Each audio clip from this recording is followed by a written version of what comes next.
Bueno, Seferino, ya estamos con el doctor José Luis Machinera. Yo le dejé la pregunta planteada. Los resultados de estas elecciones o de estas pasos, las elecciones son en octubre, ¿de alguna manera le han dado la razón a los que decían que había que hacer gradualismo y no shock? ¿Se plebiscitó esto o no? No, yo no diría que se plebiscitó. Yo soy uno de los que piensa que el gradualismo es lo que hay que hacer en Argentina hoy día. Argentina está demasiado cansada de shocks. Hemos tenido demasiados shocks a través de nuestra historia. Gradualismo no significa no hacer nada, ¿no? Significa avanzar gradualmente. Y me parece que ese es el desafío del gobierno. Cómo ir corrigiendo ciertos problemas que hay en distintos aspectos, desde los problemas de competitividad, de nivel de gasto, de déficit fiscal, de los problemas de pobreza, etcétera, etcétera. Cómo ir corrigiendo eso de forma gradual, pero ir corrigiéndolas, ¿no? Y eso significa moverse, tener acciones de gobierno en ese sentido. Y yo espero que a partir de octubre el gobierno en ese sentido avance gradualmente. ¿Y qué tendría que hacer? Porque se está hablando mucho en los ambientes empresariales, los analistas del mercado dicen, bueno, hay ambiente para las reformas, impositiva, previsional, del trabajo. Sí, hay mucha fantasía, yo creo en eso, para decirlo en pocas palabras. Hay mucha fantasía, sí, claro. Sí. Claro, porque partimos de un nivel de gasto como el que hay un déficit fiscal de 6 puntos del producto, sin contar las provincias, casi 7 puntos.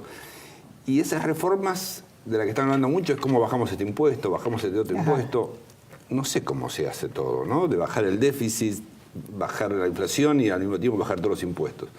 O sea, tenemos un problema de competitividad y efectivamente tenemos que ir gradualmente bajando impuestos, pero gradualmente, no hay margen porque partimos de una situación fiscal gran parte heredada muy complicada, ¿no? Que es un nivel de gasto muy alto y un déficit fiscal de 6-7 puntos del producto, que por ahora podemos financiar, y yo creo que por un tiempo más podemos financiar, pero no podemos financiar toda la vida.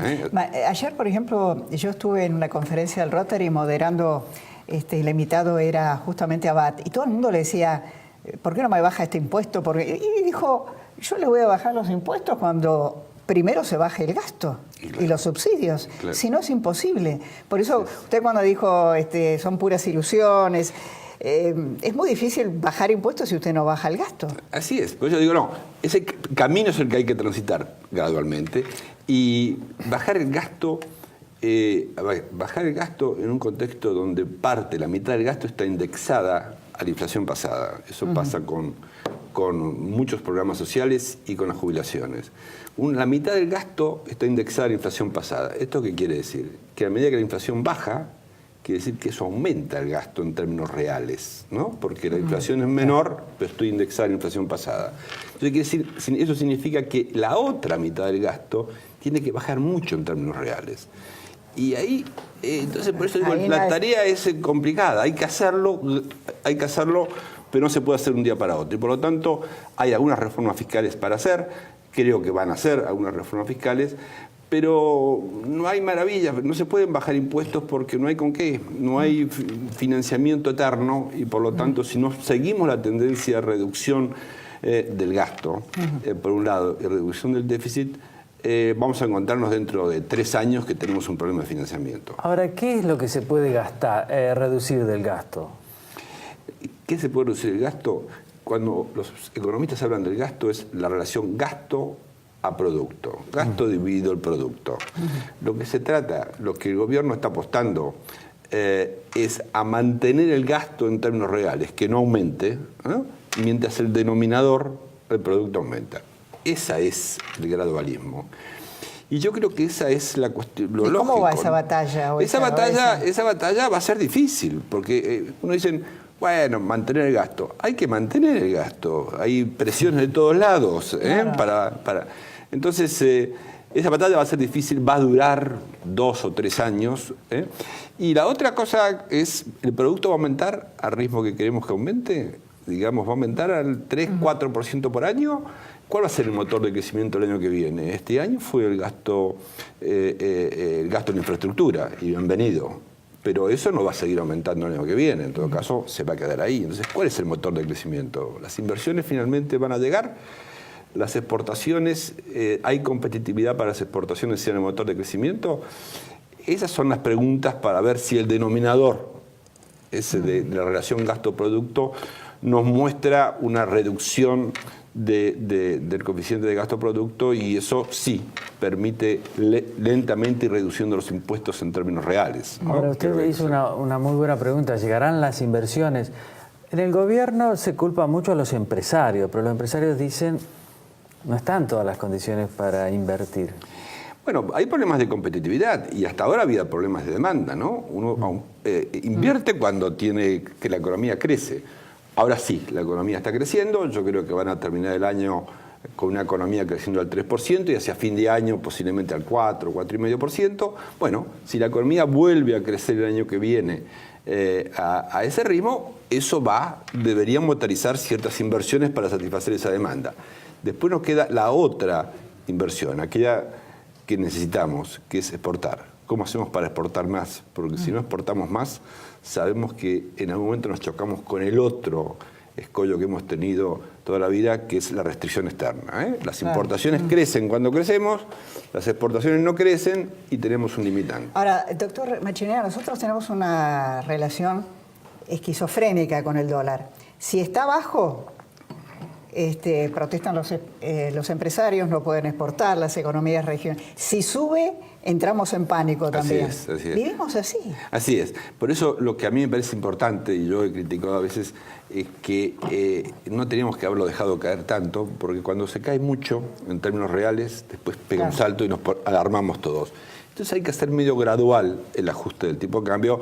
Y yo creo, si puedo agregar una cosa más respecto al Banco Central, las metas de inflación han ayudado definitivamente a reducir la inflación.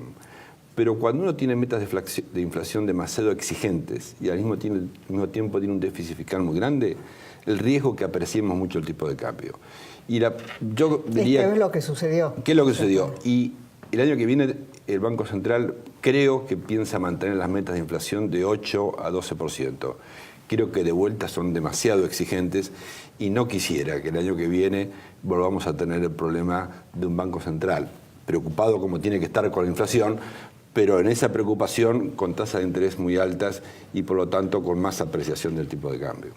Claro, esa tasa de interés es muy preocupante, ¿no? Sí, digamos, entendible en ciertas coyunturas, etcétera, pero permanentemente si uno le pone demasiada presión al Banco Central, le dice la meta de inflación, tenemos que bajar la inflación 10 puntos el año que viene, bueno, el Banco Central trata de hacer su trabajo, pero la meta de inflación la puso el propio Banco Central. Y la pregunta es, ¿no deberíamos, teniendo en cuenta que este año la inflación va a terminar en 22 o 23, ¿no? Va a terminar 5 o 6 puntos, un éxito extraordinario, venimos de 40 a 23, va a terminar 5 o 6 puntos por arriba de la meta de inflación que se había impuesto al Banco Central? ¿No sería cuestión de corregir la meta de inflación del año que viene alrededor de esos 5 puntos y seguir con el gradualismo también en ese aspecto? Y no ser demasiado exigente con el riesgo de que en ese intento de bajar la inflación el Banco Central tienda a apreciar demasiado el tipo de cambio. Doctor Machinea, ¿usted cree que este esquema de gobierno, de toma de decisiones en materia económica, donde no existe un ministro, tal como lo conocíamos antes, y un presidente del Banco Central muy poderoso, funciona? Porque esto también se le reprocha al gobierno.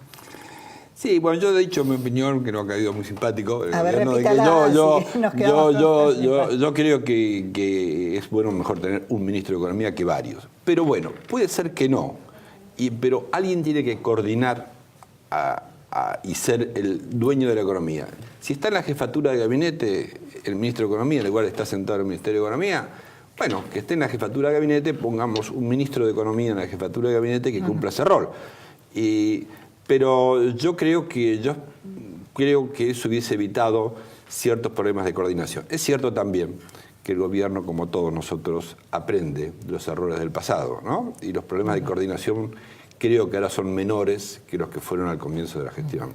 Pero hay muchos ministros también, ¿no? Sí, yo prefiero menos ministros, pero es una manera de que no aparezcan ministros fuertes. Y yo creo que los ministros fuertes no hay problemas. Con presidentes fuertes no hay problema de tener ministros fuertes. Y Digamos, el presidente es el que manda y si el presidente es fuerte, los ministros no lo pasan por arriba, digamos.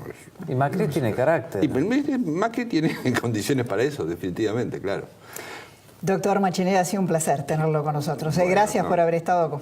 Es la primera vez que viene al programa, por eso... Sí, pero puedo venir cuando me inviten de vuelta. Bueno, la producción está muy contenta entonces. Bueno, vamos al encuentro Gracias. de Alberto Fernández y también está Toti Flores, que escribió un tuit muy interesante sobre el tema del conurbano y él lo conoce muy bien. Con los dos vamos a charlar.